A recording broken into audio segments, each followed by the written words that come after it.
Shalom shalom, turabaye ikaze kuri Wise Woman TV.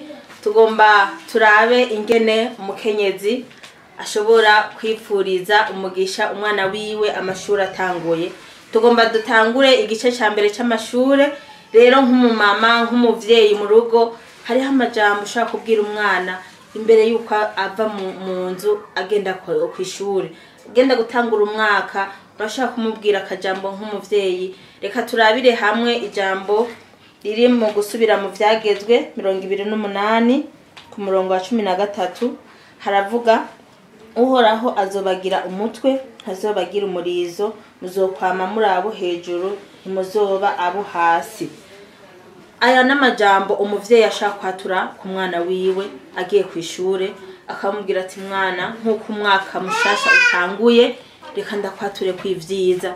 Umuvyeyi akamubwira ati ndakwatuye ku bwenge, burya bwenge Imana yahaye Salomo, kujya kuroranirwa Salomo yagize, nawe kibondo ndabikwatuyeko.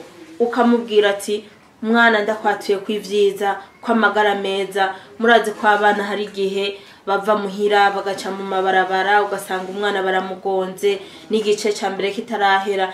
Ivyo vyose abavyeyi barabifise mu ruhara. Umwana ukamuzitiriza, umwana ukamusengera, umwana ukamuba hafi, ukamwipfuriza ivyiza.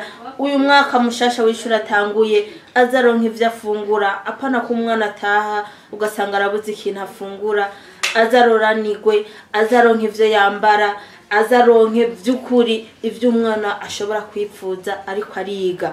Nk'abavyeyi rero hari igihe usanga bigoye, ariko hamwe n'Imana kandi nabo bana nyene tukabigisha bakegera Imana muri uko kwiga kwabo, ukamwereka ko umwana niyasenga akiyegereza Imana, Imana ishobora kumugirira neza, Imana ishobora kumuba hafi. Umwana iyaje akakwereka birete arira ngo yayobewe, umuvyeyi urumva ko babaye vy'ukuri, urumva kugeza intuntu n'akabonge. Rero amashuri atanguye, abavyeyi twige kuza turatura kw'ivyiza ku bana bacu. Umusabira ubwenge nk'umuvyeyi, umusabira amagara meza, kuko iyo ataronse amagara meza hari igihe n'ico gice atakimara.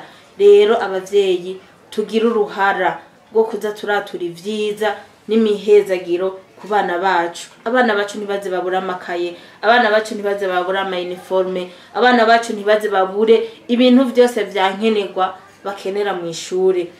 Ivyo rero nk'abavyeyi nivyo nashaka ndabibutse, tubigendere kandi dufashe ibibondo vyacu mu gukora amadevoir, mu kubafasha mu vyigwa. Ego abigisha hari igihe babaha ivyigwa batahana, mugo ugasanga umuvyeyi abifashe minenegwe, cyangwa umuvyeyi agatangura kwidoga ngo uyu mwigisha ngo ibintu abaha. Oyaha, umuvyeyi yifasha umwana, kandi muri uko gufasha umwana wibuke no kumusengera, kandi Imana ndazi ko izotugirira neza. Shalom shalom, murakoze.